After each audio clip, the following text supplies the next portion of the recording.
Hello friends, welcome to Himalaya study I Q channel. Friends, हमने percentage start किया था और परसेंटेज में 1 से लेके 5 पार्ट तक 8 पार्ट तक हमने कंप्लीट कर लिया था।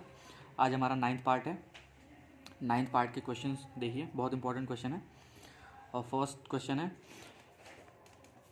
एक गांव में लड़के तथा लड़कियों का अनुपात 3:2 है। यदि 30% लड़के तथा 70% लड़कियां एक परीक्षा में शामिल होती हैं तो परीक्षा देने वाले गांव के लोगों तथा परीक्षा नहीं देने वाले गांव के लोगों का अनुपात हमें ज्ञात करना है। ठीक है, तो देखिए, अब बॉयज़ और गर्ल का रेशियो कितना दिया हुआ है? 3:2 दिया हुआ है। तो इसको हम 3 और 2 ना मान के हम इसको 300 मान लेते हैं, इसको 200 मान लेते हैं। ठीक है, चलिए अब देखिए, यदि अब बोल रहा है कि 30% लड़के तथा 70% लड़कियां एक परीक्षा में शामिल होती हैं, तो इसमें से 30% लड़के मतलब पार्टिसिपेट कर रहे हैं एग्ज़ाम में। 30%, इसका 30% कितना होता है? और इसका 70%। ठीक है, तो इसका 30% कितना होगा? 90 होगा। और इसका 70% कितना होगा? 140 होगा। ठीक है, तो ये हो रहा है कि टोटल 500 में से 90 + 140 मतलब 90 बॉयज़ और 140 गर्ल्स पार्टिसिपेट कर रहे हैं। तो टोटल कितने हो गए? 230 बच्चे पार्टिसिपेट कर रहे हैं और टोटल है 500। ठीक है, टोटल 500 है और 500 में से 230 माइनस करेंगे तो कितना आ जाएगा? 270 आएगा।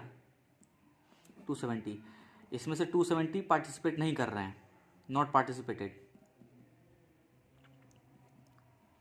इनका रेशियो निकल के आ गया 230:270। इसको 0 0 कैंसिल कर दिया, 23:27।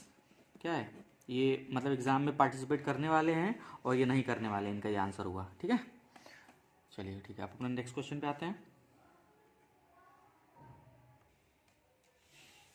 हमारा सेकंड क्वेश्चन है। सेकंड क्वेश्चन देखिए, सेकंड क्वेश्चन क्या कह रहा है? किसी कार्यालय में स्टाफ का 40% महिलाएं हैं, 70% महिला स्टाफ तथा 50% पुरुष स्टाफ विवाहित हैं। तो कार्यालय में अविवाहित स्टाफ का प्रतिशत क्या है, ये हमें फाइंड करना है। देखिए, इस 40% का हमें फ्रैक्शन निकालना है। 40% का फ्रैक्शन क्या होता है? 2/5। ठीक है, तो ये क्या है? टोटल स्टाफ है। ये टोटल स्टाफ है। देखिए, जब टोटल स्टाफ है तो क्या बोल रहा है? किसी कार्यालय में स्टाफ का इतने % महिलाएं हैं, तो महिलाएं 2 हो गई। ठीक है, और टोटल 5 हैं, महिलाएं 2 हो गई, तो मेल कितने हुए? मेल 3 हो जाएंगे।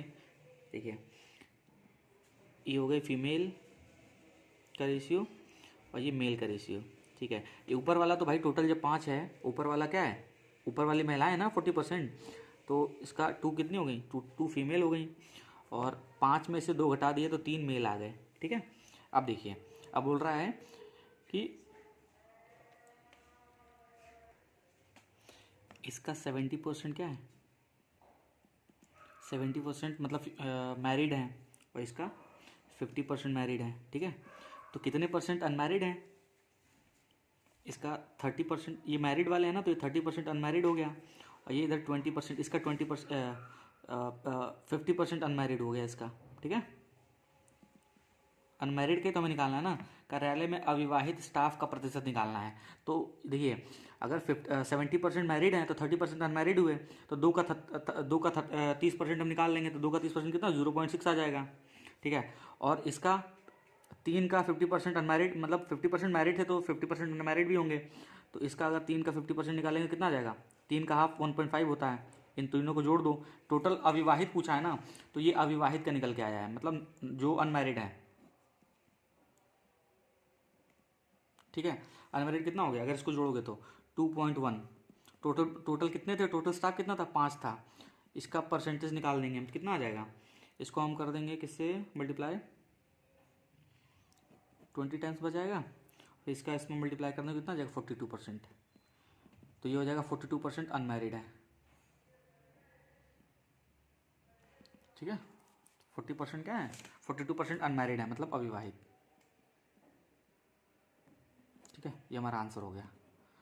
कुछ नहीं करना था, मेल और फीमेल का हमने रेशियो निकाला, 40% दिया हुआ था, 40% का कितना होता है? 2/5 होता है। टोटल स्टाफ 5 हो गया, 2 महिलाएं हैं। ठीक है, तो 3 हमारे कितने हो जाएंगे? मेल हो जाएंगे। ठीक है, अब फिर दिया हुआ था 70% महिला स्टाफ है, 50% पुरुष स्टाफ विवाहित है, तो इसमें से निकाल लिया। जब 70% फीमेल है मैरिड, तो 30% अनमैरिड होगा। इसमें 50% मैरिड है तो इसमें 50% अनमैरिड होगा। तो इसका 2 का 30% हो गया, इसका 3 का 50% निकाल लिया, दोनों को जोड़ दिया, 5 से डिवाइड कर दिया, हमारा परसेंट निकल के आ गया। टोटल 42% स्टाफ में अनमैरिड है। ठीक है, चलिए अब हम अपना नेक्स्ट थर्ड क्वेश्चन पे आते हैं। थर्ड क्वेश्चन देखिए,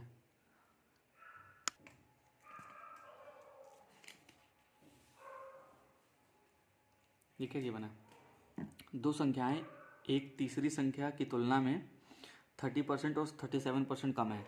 तो दो संख्या हमारी क्या है, ए बी और सी मान लिया। तीसरी संख्या की तुलना में है ना, तो तीसरी संख्या हमने 100 मान लिया, और पहली वाली कितना कितना कम है, 30% कम है, तो ये 70 हो जाएगी। और दूसरी वाली 37 है तो क्या हो जाएगा, 67 हो जाएगा। फिर बोल रहा है कम है, दूसरी संख्या को पहली संख्या के बराबर करने के लिए, दूसरी संख्या को पहली संख्या के बराबर करने के लिए कितने प्रतिशत बढ़ाना होगा। तो अब देखिए, अगर हम इसका वो कर लेंगे, इसको हम कट करते हैं, 7 9 जा 67, नहीं ये नहीं होगा, 63 है ना, ये 37 था, 37 में 37 अगर 100 में से माइनस करेंगे तो 63 आएगा। ठीक है, तो इसको हम कट करेंगे 7 से, 7 9 से 63 होता है और 7 10 से 70 होता है। ठीक है, अब देखिए, अब पूछ रहा है कितना में बढ़ाना होगा, एक बढ़ाना होगा कितने पे, 9 पे, तभी तो भाई, तभी तो इसके बराबर आ जाएगा, ए बी इसके बराबर आ जाएगा। एक बढ़ाना है कितने पे, 9 पे। ठीक है, तो इसका परसेंट निकालेंगे, 1/9 कितना होता है हमें पता ही है, 11 1/9% होता है। तो हमें बी को 11 1/9% बढ़ाएंगे तो ए के बराबर हो जाएगा, तो ये हमारा आंसर हुआ। ठीक है, समझ आया कि नहीं। चलिए वो अपने थर्ड क्वेश्चन पे आते हैं, थर्ड हो गया, फोर्थ पे आते हैं।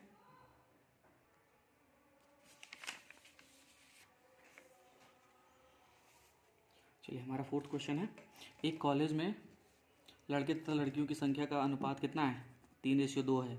यदि 20% लड़के तथा 25% लड़कियां वयस्क मतलब एडल्ट है।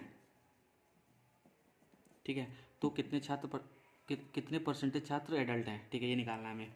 तो बॉयज़ एंड गर्ल का रेशियो हमें कितना दिया है, 3:2। फिर बोल रहा है कि इनकी तुलना में यदि 20% लड़के तथा 25% लड़कियां एडल्ट हैं। ठीक है, तो इसका 20% कितना हो जाएगा, इसका हम 20% निकाल लेंगे।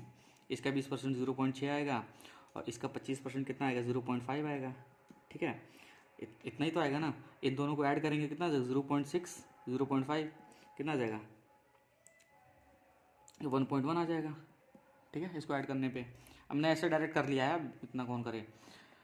20% इसका निकाल दिया, 25% इसका निकाल दिया। ठीक है, अब इसमें बोल रहा है कि एडल्ट हैं, मतलब इतने लोग एडल्ट हैं, तो कितने परसेंट छात्र एडल्ट हैं, 1% टोटल 1 है ना, टोटल कितने हैं, टोटल 5 हैं, 5 में से 1.1 एडल्ट हैं। ठीक है, इसका परसेंटेज हमने निकाल दिया।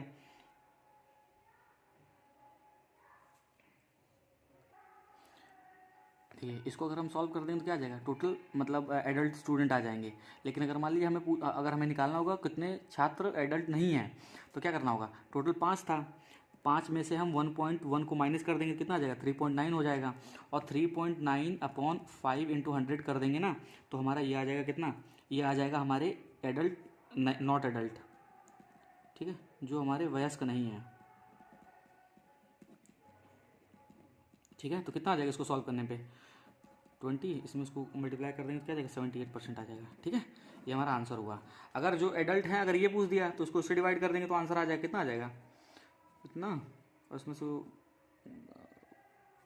22% आ जाएगा। ठीक है, लेकिन हमारा ये आंसर होगा। अगर हम इसको निकालेंगे ना, जो वयस्क नहीं है, ये निकालेंगे तो इतना हमारा आंसर आ जाएगा। ठीक है, चलिए अब हम अपने आते हैं फिफ्थ क्वेश्चन पे।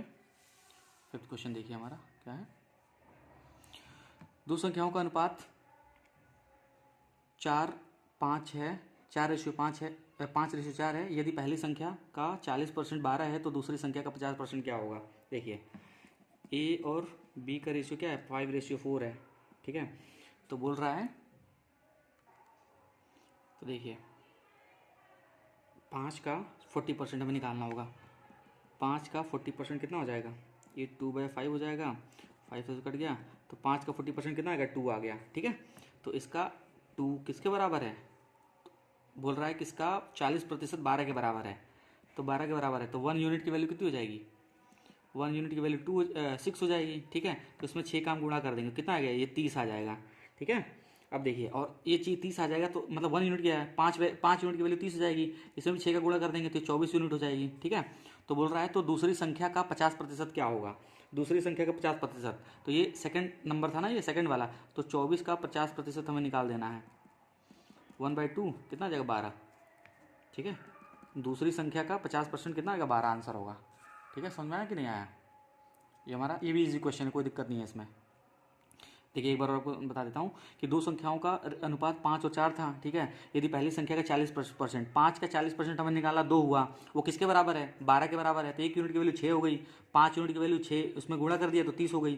फिर ये 4 यूनिट की वैल्यू पूछा है, 1 यूनिट की वैल्यू 6 थी तो 4 यूनिट की वैल्यू 24 हो गई, तो वही पूछा है। तो दूसरी संख्या का 50% हमें निकालना था, दूसरी संख्या का 50% निकाल दी तो 12 आ गया, ठीक है। ये हमारा आंसर है। अब देखिए हमारा नेक्स्ट क्वेश्चन है, नेक्स्ट क्वेश्चन है, देखिए चावल की कीमत 60% बढ़ गई है, चावल को पुनः मूल कीमत पर लाने के लिए नई कीमत को कितना कम करना चाहिए, ठीक है। ये भी इजी क्वेश्चन है। 60% की हमें फ्रैक्शन वैल्यू पहले जानना है क्या होती है। 60% की फ्रैक्शन वैल्यू होती है 3/5, ठीक है। और ये हमेशा ओरिजिनल नंबर होता है, मैं पहले बता चुका हूँ, ठीक है। कितना ऐड हो रहा है इसमें, 3 का ऐड हुआ है ना, ठीक है। अब देखिए, अब हमारा था ओल्ड प्राइस और फिर न्यू प्राइस, ठीक है। ओल्ड प्राइस हमारा क्या है, 5 है, ठीक है। इतने से बढ़ रहा है ना, बढ़ गई है, 60% से बढ़ गई है, तो 5 से 3 बढ़ गई है तो 8 हो गई है। न्यू प्राइस हमारी क्या होगी, 8। फिर बोल रहा है तो उसको कह रहा है मूल कीमत पर लाने के लिए नई कीमत को कितना कम करना पड़ेगा, नई कीमत को कितना हमें कम करना है। देखिए नई कीमत को अगर हमें 8 को 5 के बराबर लाना है तो कितना कम करना है, -3 ही तो करना है ना, कितने पे, 8 पे, 3 करना है 8 पे, ठीक है, इंटू 100। इसको हम सॉल्व करेंगे कितना आ जाएगा, इसको सॉल्व करेंगे तो हमारी आ जाएगा, इसको कट करेंगे या हमें पता है ये 1/8 की वैल्यू से निकाल के हम उसमें उसको 3 का गुणा कर देंगे तो हमारा कितना आ जाएगा, 12.5 आ जाएगा। इसकी 1/8 की वैल्यू कितनी होती है, 1/8 की वैल्यू होती है 12.5, और 12.5 में और 3/8 की वैल्यू कितनी हो जाएगी, 3/8 की वैल्यू हो जाएगी 37, 1/2%। तो हमें कितना कम करना होगा, मतलब कि कीमत मूल कीमत पर लाने के लिए नई कीमत में हमें 37.5% अगर कम करेंगे तो हमारा ये आंसर होगा, 37.5% हमारा आंसर है, ठीक है। ये देखिए इसकी वैल्यू कैसे निकालते हैं, 1/8 की वैल्यू कितनी होती है, 1/8 की वैल्यू 12.5 होती है, ठीक है। तो 3/8 की वैल्यू पूछा है, ठीक है, तो 12×36 इंटू, और इसको उसमें मल्टीप्लाई कर देंगे 3/2, तो इसको हम क्या लिखेंगे, 36 + 1 1/2, 37 1/2 तो लिखेंगे ना, तो ये हमारा आंसर हो गया, ठीक है। ये इसके बराबर है 1/8, मतलब 12.5 के बराबर है, ठीक है, ये हमने लिखा था। तो ये हमारा आंसर हो गया, देख लीजिए आप, एक बार और आपको समझा दूँ। इसमें बोला है कि चावल की कीमत 60% बढ़ा दी गई है, तो 60% की फ्रैक्शन वैल्यू 3/5 होता है, 5 से 8 बढ़ाई गई, ओल्ड प्राइस हमारी 5 थी, मतलब ओरिजिनल नंबर होता है ये, और न्यू प्राइस 8 हो गई है, ठीक है। तो बोल रहा है कि चावल को पुनः मूल कीमत पर लाने के लिए, मतलब इसको न्यू वाले को पुनः इस पे लाने के लिए कितना % हमें कम करना पड़ेगा। तो भाई 3 कम हुआ है कितने पे, 8 पे, तो 3/8 की वैल्यू हमें, फ्रैक्शन वैल्यू हमें पता ही है, 3/8 का कितना होता है, 37/2% होता है, तो ये हमारा आंसर हुआ। चलिए आज के क्वेश्चन हमारे कंप्लीट हो गए, ठीक है। कल हम फिर एक नए क्वेश्चन और लेके आएंगे। चलिए ठीक है, यहीं रखते हैं, यहीं तक, ठीक है। Thank you everyone.